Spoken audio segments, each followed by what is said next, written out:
Olá, amigos do Viva Bem Multimídia, estamos aqui para mais um podcast inédito nesta quinta-feira, dia 27 de agosto. E hoje o nosso assunto é extremamente importante e interessante. Nós vamos viajar, primeiro com o nosso convidado, que está nos atendendo de São Paulo, e depois vamos acompanhar um pouco os últimos anos da sua vida, que inclui... Não, depois vocês vão saber. Então, gente, bem-vindos ao Viva Bem Multimídia por nossos canais, Facebook, Instagram e no YouTube. Bem-vindo, Dr. Ivan Vargas Rodrigues, amigo para nós dois apenas virtual.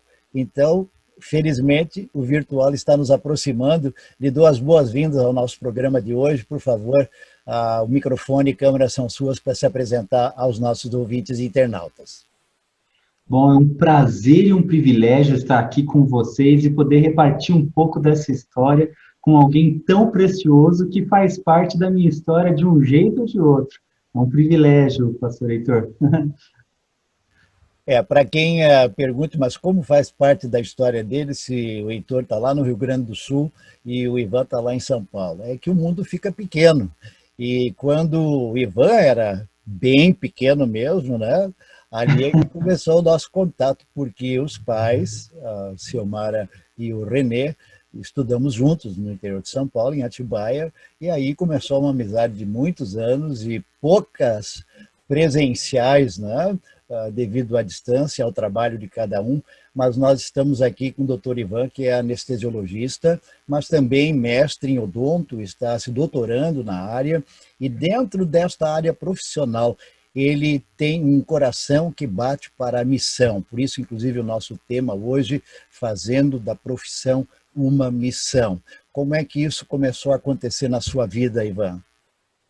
Bom, na verdade, eu acredito que todos nós viemos a este mundo com um propósito. Todos nós fomos vocacionados por Deus, de uma forma ou de outra. Alguns atendem a esse chamado, outros não. Mas o fato é que, independente da área em que nós estivermos, daquilo para o propósito para o que nós fomos criados, Deus tem um propósito para as nossas vidas e nós devemos executá-lo. Isso para mim ficou mais fácil de enxergar e mais claro de enxergar estando dentro do berço onde eu nasci. Eu posso dizer que eu sou fruto do meu legado, né? Isso não é responsabilidade ou mérito apenas meu, mas eu tive o privilégio de ser filho de um casal de pastores e missionários dedicados à obra de Deus e também neto de pessoas que dedicaram parte da sua vida ao ministério. E poder enxergar o quão felizes eles eram executando aquilo para o qual eles foram chamados e entendendo que o meu chamado ali era também cuidar. De certa forma, a medicina é um tipo de sacerdócio, né, onde exige um tipo de entrega para o outro, e as oportunidades que a medicina permite e abre para a gente exercer isso, não só de cuidar do corpo, mas cuidar da alma, cuidar do doente, daquele que sofre de verdade, não o corpo, mas o indivíduo. Isso é um privilégio muito grande, né? Então, poder levar isso dessa forma, nesse conjunto, é que me motivou. Eu acho que você já, vamos usar um jargão aqui, matou a charada, né? Se nós pensamos numa palavra do apóstolo Pedro, ele diz exatamente que é o sacerdócio geral, todos são sacerdotes, os pais são sacerdotes dos seus filhos em casa. O professor deveria entender a sua tarefa, a sua profissão como missão para com os alunos que lhe são confiados. A medicina entra, inclusive, em documentos históricos dos nossos pais da teologia evangélica como sendo uma profissão de missão, porque pode-se imaginar quanto mais no passado a necessidade de um médico doador do seu tempo, da sua dedicação era importante, quanto o é hoje. E nessa história toda, Ivan, surge um outro nome que é a Missão São Lucas. Então conta um pouco para nós o que é essa história ligada ao seu passado, mas também dos últimos anos da sua vida tem a ver com este trabalho. Bom, a Missão São Lucas, ela é uma ONG, né, uma organização não governamental legalmente constituída, que tem por propósito levar atendimento na área da saúde e também o cuidado social através de assistência é, com alimentos e roupas para pessoas em situação de dificuldade. E nós também temos um entendimento de que a educação, assim como o nosso um dos nossos pais históricos, né, Lutero, diz que mostrou ali, provou que a educação é uma ferramenta de libertação e de compreensão social, né? Então a gente precisa apoiar a comunidade como um todo. Agora, como eu sou médico, é claro que eu fui puxar o exemplo de um colega médico, né, o nosso querido evangelista São Lucas, né, e a nossa missão ela é inspirada, inclusive, no conceito ali da história do bom samaritano, né, em que alguém se importou com o próximo a ponto de abrir mão daquilo que era o mais precioso, que é o seu tempo, parando para atender, abrindo mão do seu próprio conforto, cedendo o seu transporte para o outro e arcando com os custos do tratamento daquela pessoa com a qual ele se importou. E isso é o básico, né, de qualquer pessoa que queira atender e servir o próximo, é gastar o seu tempo, abrir o conforto, a mão do seu próprio conforto e não esperar que alguém banque isso, mas que você vá lá e banque a sua atenção e o seu cuidado.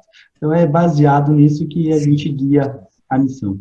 Ivan, quando surgiu a Missão São Lucas, ela era focada em necessidades locais ou já havia uma visão de não ter limites, de pensar que onde há necessidade de pessoas que precisam de ajuda, que precisam de profissionais vocacionados como missão no seu trabalho, qual foi o parâmetro? Você citou aí a palavra do Evangelho, acho que é um belo texto para isso, né? Mas na visão de vocês, como organização não governamental, onde estava o foco quando vocês iniciaram? Certo. De fato, a Missão São Lucas, como a maior parte das ONGs, ela nasceu de forma desorganizada, né? Então, ela vem vindo com a história, principalmente dos meus avós, depois dos meus pais, atuando aqui no Brasil, principalmente, entre tribos indígenas, né?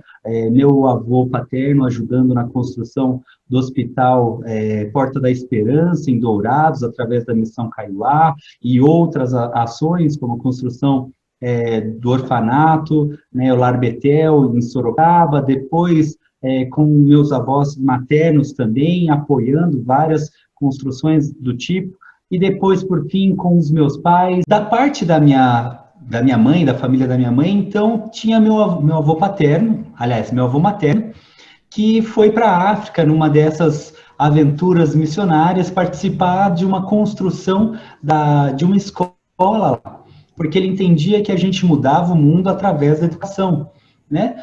E por conta dele eu acabei indo para a África também, para Guiné-Bissau, e para conseguir que a gente oficializasse, fizesse a coisa de forma adequada, tanto as coisas que estavam ganhando uma proporção aqui dentro do Brasil, como a assistência dessas que nós estávamos fazendo fora do país, né, principalmente a África naquele momento, nós precisamos organizar a ONG, criar e fundar a ONG. E aí nós escolhemos o nome São Lucas justamente por causa do evangelista São Lucas, que, modéstia às favas, era médico, né? Então a gente aproveitou isso.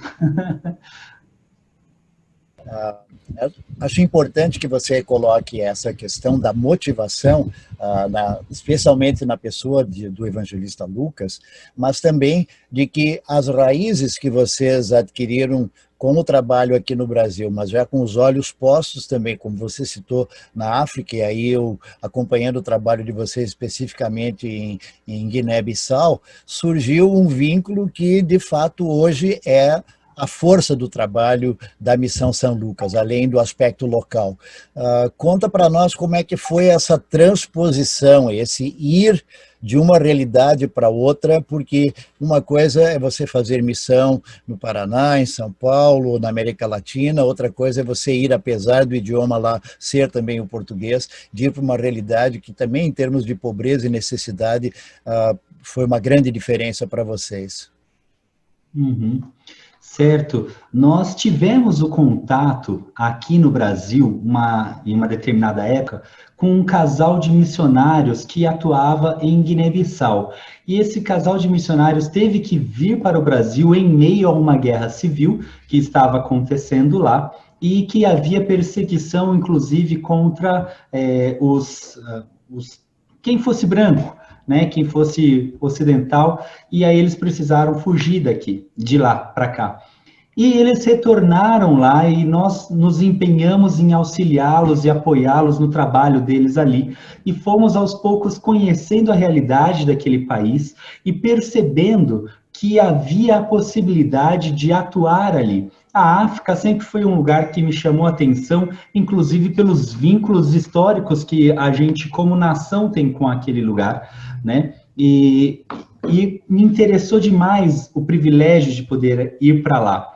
Eu tinha uma certa convivência com missão internacional já, através dos meus tios, que são pastores e que trabalhavam na missão Portas Abertas e que tiveram o privilégio de ir para diversos países, como alguns países na África, como Cuba, ou China, ou Rússia, e aí surgiu a vontade de ir naquele lugar.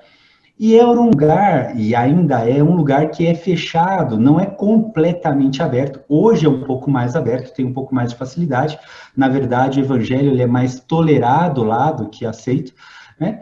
E existia a oportunidade de ir para um lugar, no exercício da minha profissão, para poder falar de amor, né? Que esse é o nosso maior objetivo. E E às como vezes, médico, sim, só para colocar, quando você diz como profissional, porque a realidade de Guiné-Bissau é que em torno de 10% da população é cristã.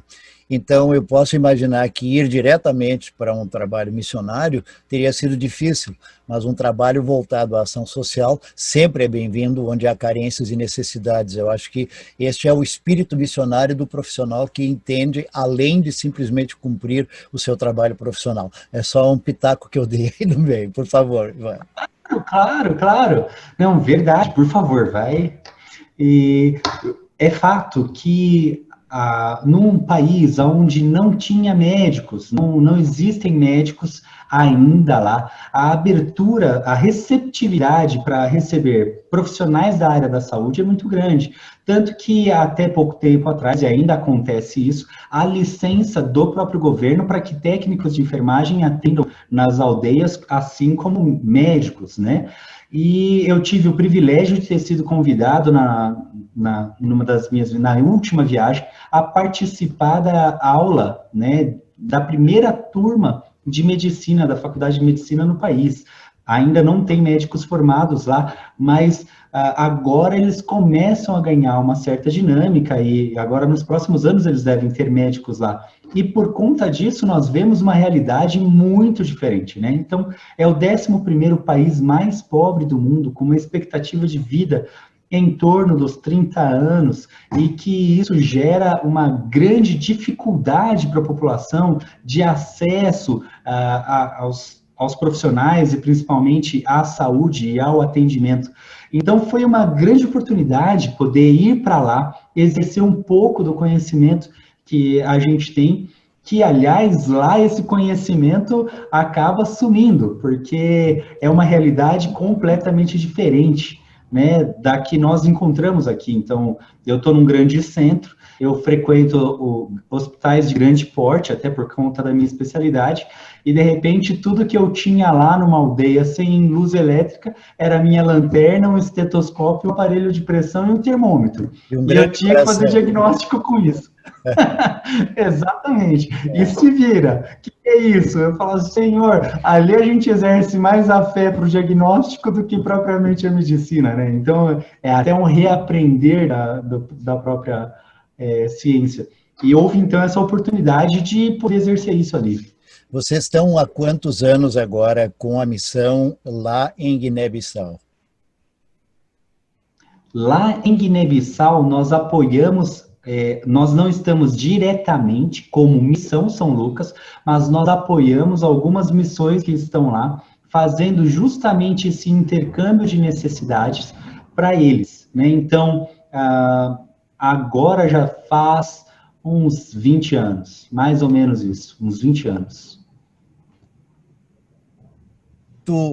Isto, Ivan, significa que nestes 20 anos, ênfases como a educação, eu acho que você deu um ponto bem importante antes, vocês estão ajudando a melhorar a situação e condição de vida das pessoas, oferecendo em primeiro lugar a educação. Obviamente que neste contato com as pessoas, surgem as outras necessidades, onde não apenas você, mas outros profissionais que arcam com as suas próprias despesas e voluntariamente acabam passando um mês, dois, servindo no trabalho na área da saúde.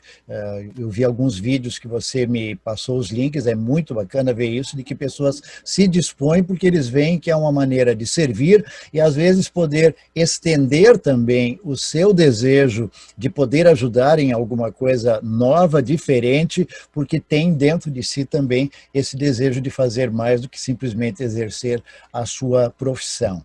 E eu posso imaginar que qualquer pessoa, ao receber um convite, ao ser motivada, o coração explode de vontade de ir. Assim, pelo menos eu ouvi alguns depoimentos, não? Uhum. Ah, sim, é muito gostoso mesmo, é realmente um privilégio. Eu vou dizer para você que a única coisa que a gente exige para participar da Missão São Lucas é um atestado médico. Se for normal, a gente não aceita, né? Então, o resto a gente dá um jeito, mas é algo contagiante. Eu realmente acredito que a nossa felicidade reside em servir o próximo. E é impressionante quando a gente vê não só pessoas ali e vários voluntários, inclusive, que servem na Missão São Lucas, eles não necessariamente professam a nossa fé, né? Mas eles querem um espaço de exercício da misericórdia, de apoio ao próximo. E é um relato impressionante que a gente encontra não só das pessoas que recebem, mas mais ainda daqueles que servem. E eu vou dizer, é uma loucura, porque cada um paga a sua própria passagem, cada um paga a sua própria alimentação, leva os seus materiais de trabalho para trabalhar lá e trabalha de graça, né, por um longo período. Então, é uma experiência muito gratificante. Eu queria animar que a gente desse uma paradinha na nossa conversa e ouvisse alguns depoimentos de pessoas que participaram de caravanas ou de momentos, 2017, outras realidades, mas aquelas que eu tive a oportunidade de ver, e ouvir dois depoimentos agora de pessoas que estiveram lá e acompanharam o trabalho. Eu senti assim um depoimento de muita alegria, de muito peso, de pessoas que estiveram em Guiné-Bissau e acabaram sendo envolvidos com o trabalho que está lá. Então, vamos olhar esses dois depoimentos, ouvi-los, e já já nós voltamos para a nossa conversa então, Ivan. Uma ONG, uma missão que tem como objetivo e visa a área de saúde. E a gente sabe que é uma área mundialmente de carência. E o que nós pudemos fazer como parte da missão aqui, nessa expedição pioneira, não só foi de responsabilidade, mas também foi de privilégio. E também de responsabilidade porque viemos para um trabalho que na verdade a gente não tinha uma noção de como ele poderia, quais seriam os resultados ainda que a gente tivesse o nosso coração disposto para servir, como nós fizemos. Mas responsabilidade porque não viemos em 5, nós viemos em mais de 100, porque quantas pessoas que estiveram por trás dessa nossa vinda para cá? Quantas pessoas que doaram medicamentos, doaram materiais de cirurgia, materiais de tratamento, quantas pessoas nos ajudaram financeiramente, enfim, nossas famílias, todas essas pessoas eu reconheço que fizeram parte desse trabalho pioneiro. E sem esse grupo, não de 5, mas de muita gente, é que foi possível a gente ter o resultado que a gente obteve. Quando o Ivan me convidou para vir para cá, eu respondi, vamos! Foi meio assim, sem pensar muito, e depois eu fiquei pensando como que eu poderia ajudar. E eu tinha já esse desejo de alguma forma poder ajudar mais do que eu já faço normalmente no meu trabalho. E para pessoas que precisam mais, assim. Então, por que não, né? Eu tinha o tempo, eu tinha essa disponibilidade financeira, então eu falei, vamos. Não tinha ideia do que iria encontrar, não tinha ideia do que nós poderíamos fazer, mas eu tinha esse desejo de ajudar. E quando a gente sentou e começou a pensar nas ideias e medicação e o que levar e sonhar junto e sonhar alto, eu falei, vai ser legal. E quando nós começamos a montar, começou a aparecer as pessoas, eu falei, essa expedição vai ser muito legal. Porque eram pessoas que eu já tinha uma ideia de mais ou menos como eram e eu sabia que não eram pessoas normais. Então, os atendimentos aqui foram incríveis. Eu voltei a fazer a medicina que a gente aprendeu na escola, não fiquei só na minha especialidade. Nós fizemos de tudo, de pediatria, a trauma, a TLS, a CLS, tudo. E foi muito rico retomar essa parte perdida da faculdade, né? E eu acho que todos nós aqui nós ganhamos muito mais do que nós ajudamos, assim. Nós ganhamos amigos que vão ficar para sempre aqui na África e os que voltam para o Brasil. Acho que nós pudemos começar a pensar em como ajudar mais o povo daqui. Que por mais que as pessoas falem, por que você não ajuda o povo do Brasil? Aqui tem uma necessidade muito maior. Qual é o aporte principal que hoje, depois desses 20 anos, você diria, esta é hoje a nossa prioridade e nós estamos trabalhando nisto porque nós descobrimos que isto é o que mais pode, de repente, suprir as necessidades daqueles que estão lá em Guiné-Bissau pela realidade deles?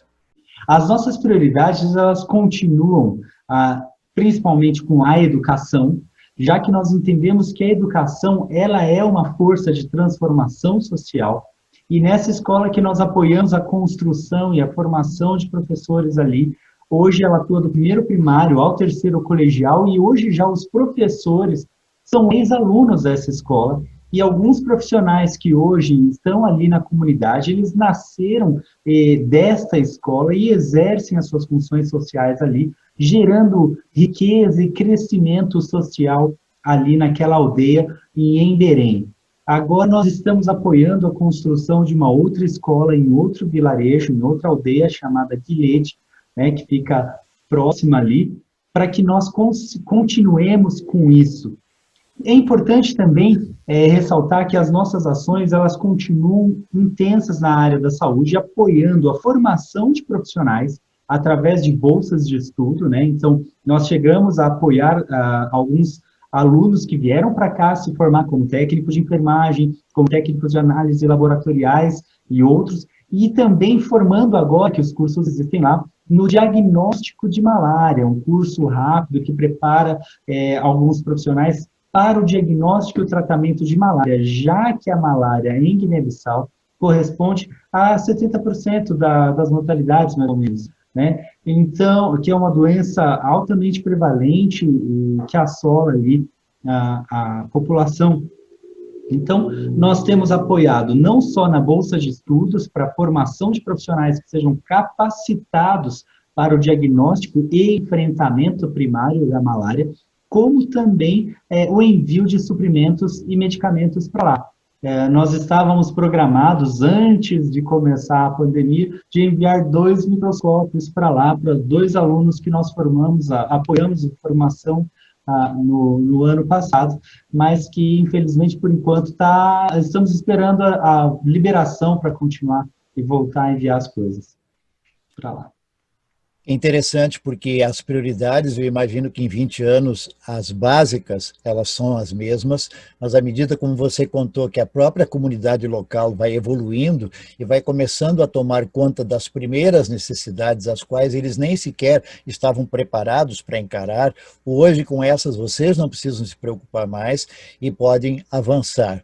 E essa possibilidade do intercâmbio, não só de pessoas daqui irem para lá para o fomento da educação, mas de também trazerem por um certo período pessoas que possam se formar aqui e voltar assim para o trabalho na sua própria aldeia e na sua própria realidade. Agora, numa dessas idas e vindas, vocês pessoalmente, você e família, tiveram uma realidade nova através do Sumba, que foi trazido por vocês para cá e a coisa se prolongou um pouco mais do que talvez até eles lá imaginavam ou você.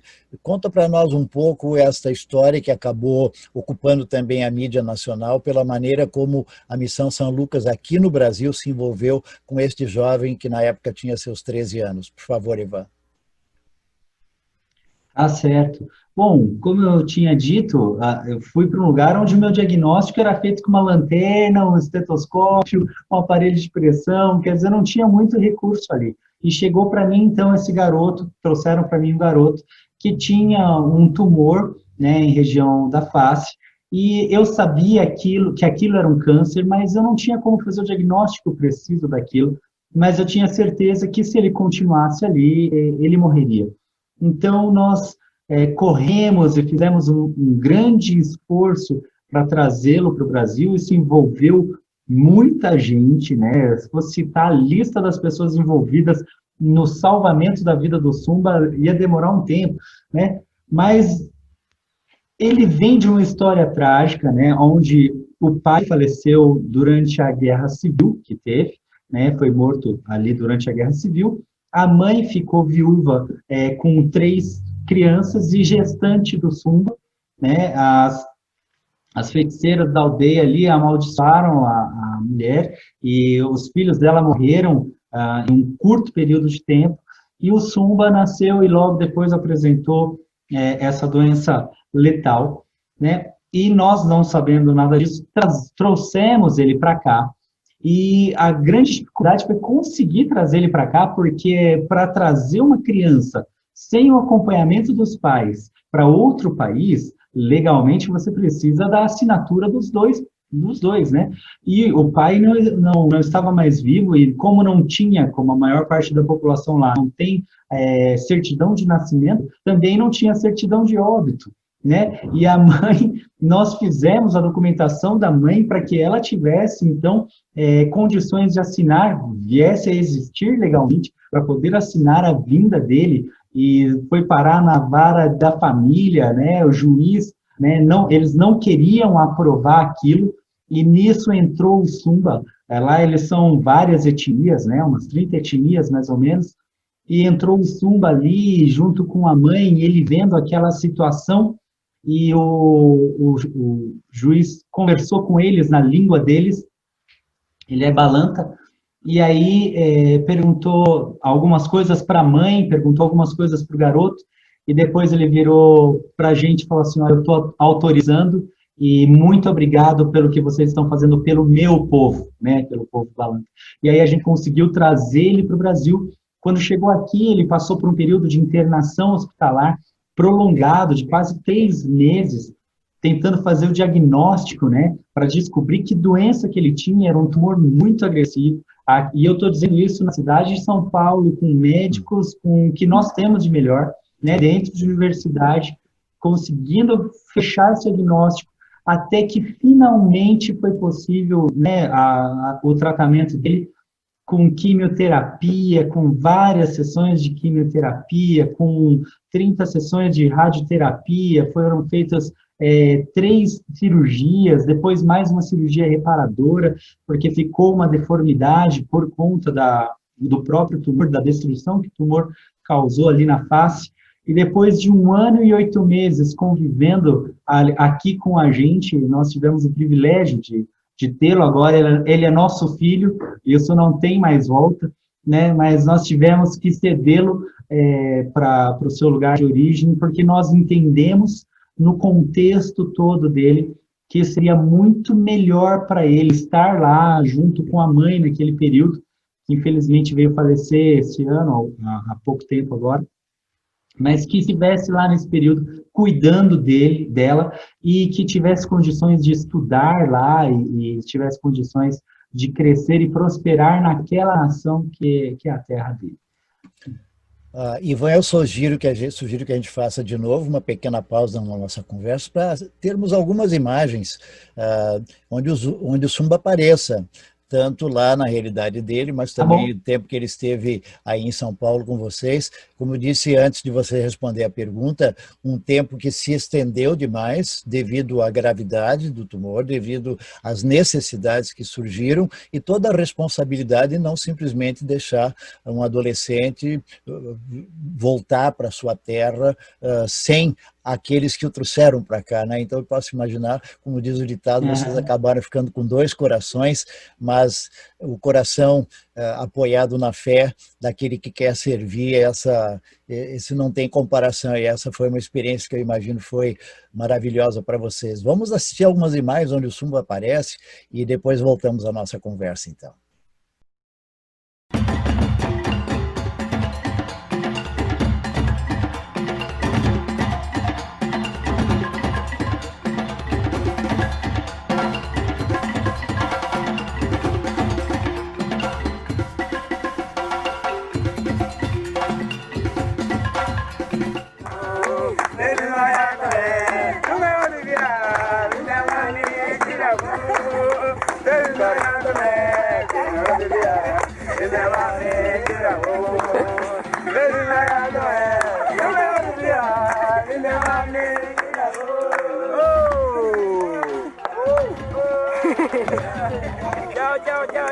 Tchau.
Muito bem, é interessante ver, Ivan, como vocês de fato conseguiram passar para as pessoas que tiveram nesses quase 2 anos o convívio com o Sumba aqui, um carinho, uma demonstração de afetividade muito grande, e que com certeza foi a motivação para ele quando voltou, e sabendo que ele lá enfrentaria de novo uma realidade totalmente nova, diferente, depois de ter ficado na capital com tantos milhões de habitantes, e de repente ele está de volta à aldeia, mas ele é um Sumba diferente, é um Sumba que foi amado, é um Sumba que encontrou a fé, é um Sumba que tinha o que dizer aos seus conterrâneos lá.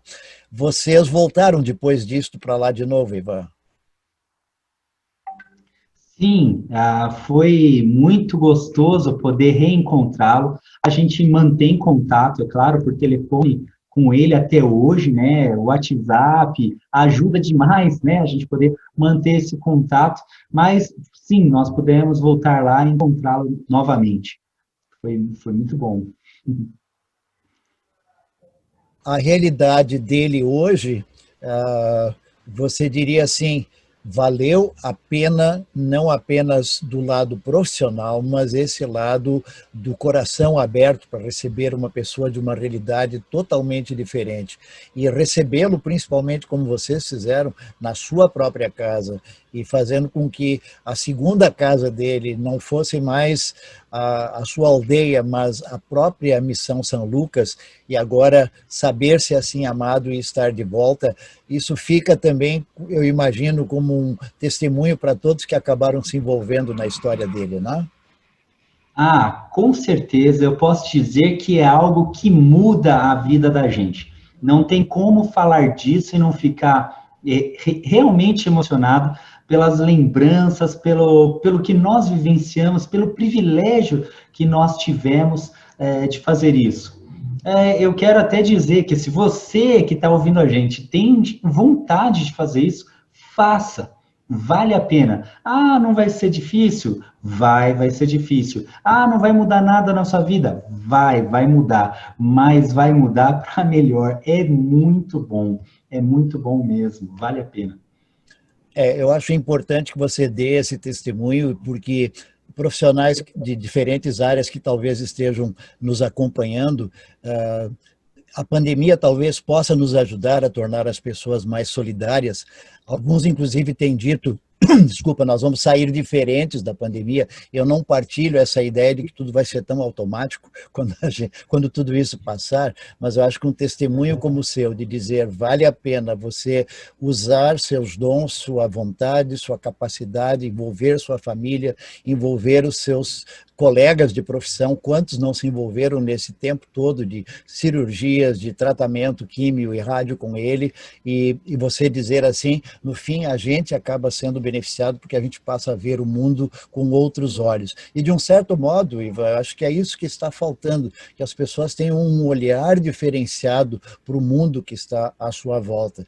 E imagino que a Missão São Lucas tem dado esta visão a muitas pessoas que hoje são voluntários, que sustentam o trabalho, e aqueles profissionais que têm tido a oportunidade de prestar, como você também, o seu tempo, a sua dedicação, fazendo da sua profissão também um tempo de missão. Como é que a coisa vai continuar em Guiné-Bissau? Na área da saúde, por exemplo, quais são os planos? A gente sabe que tudo é muito limitado ainda, né? E é uma área de pobreza, mas quais são os planos na área da saúde, como vocês têm trabalhado isso lá, Ivan?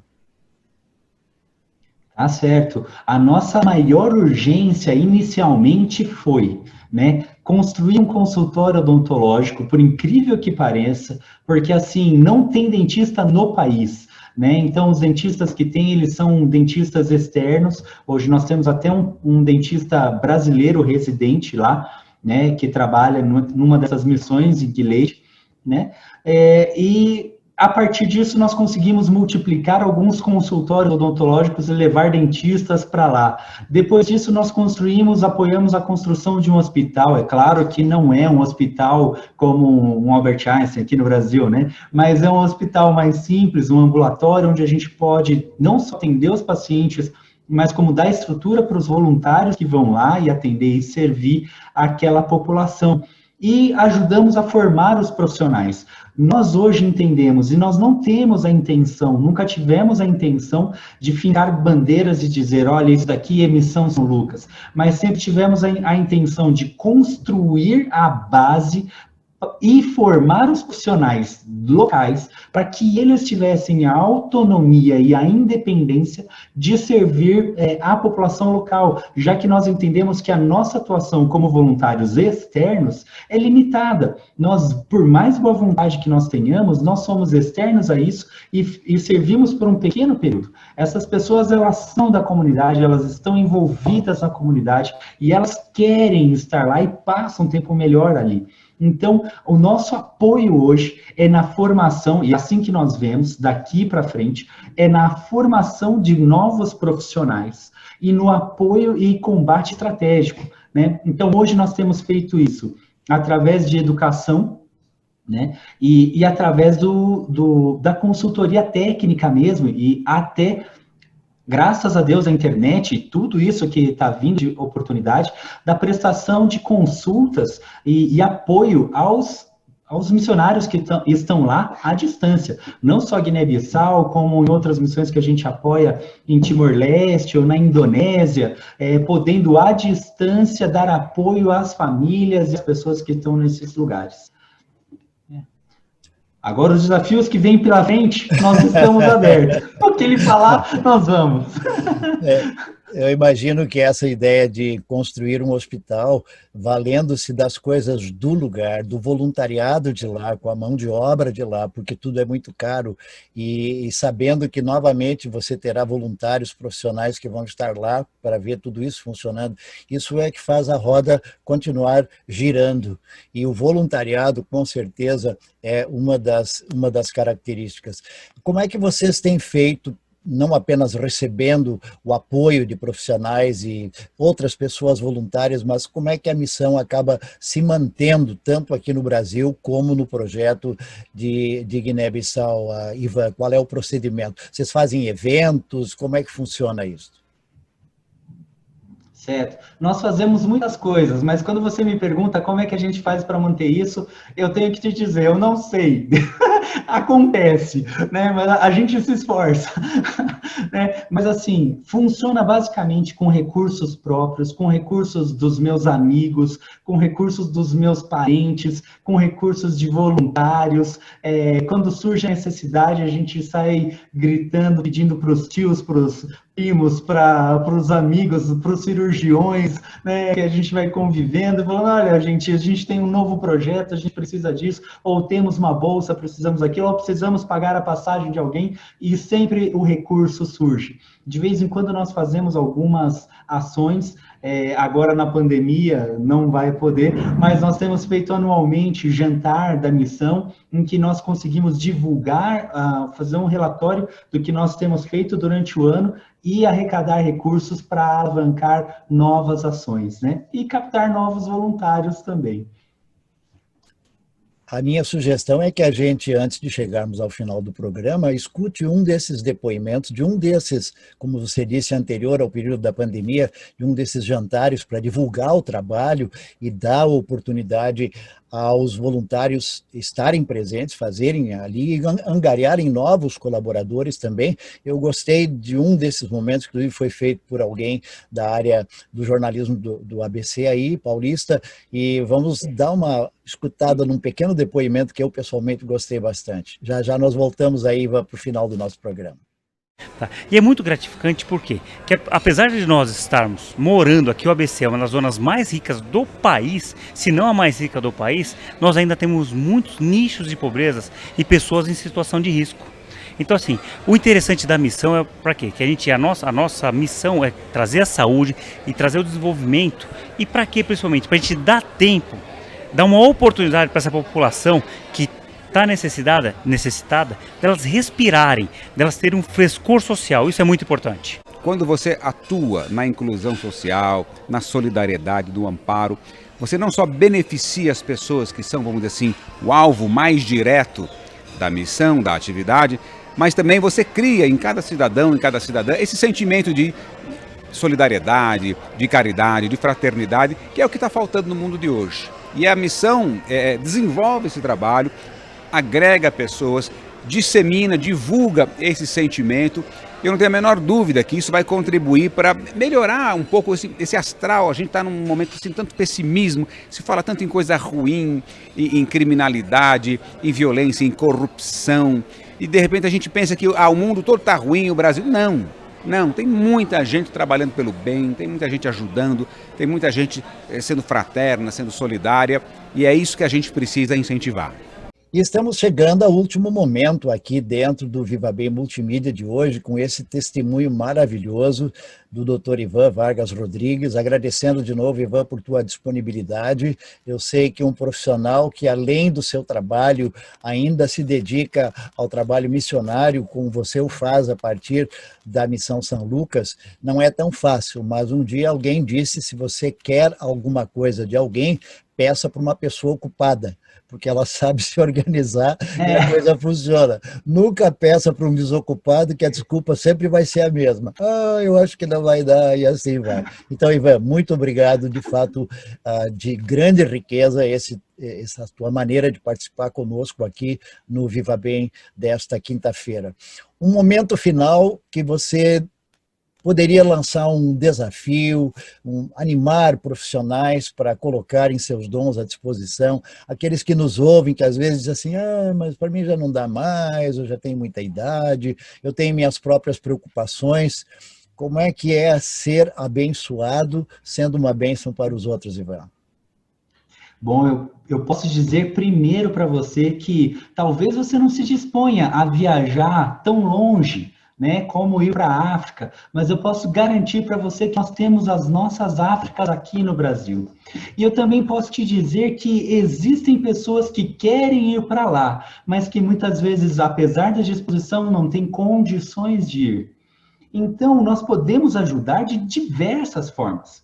Tem alguém que faz uma alegoria que diz que para alguém descer o poço, o outro precisa segurar a corda. Talvez você possa segurar a corda.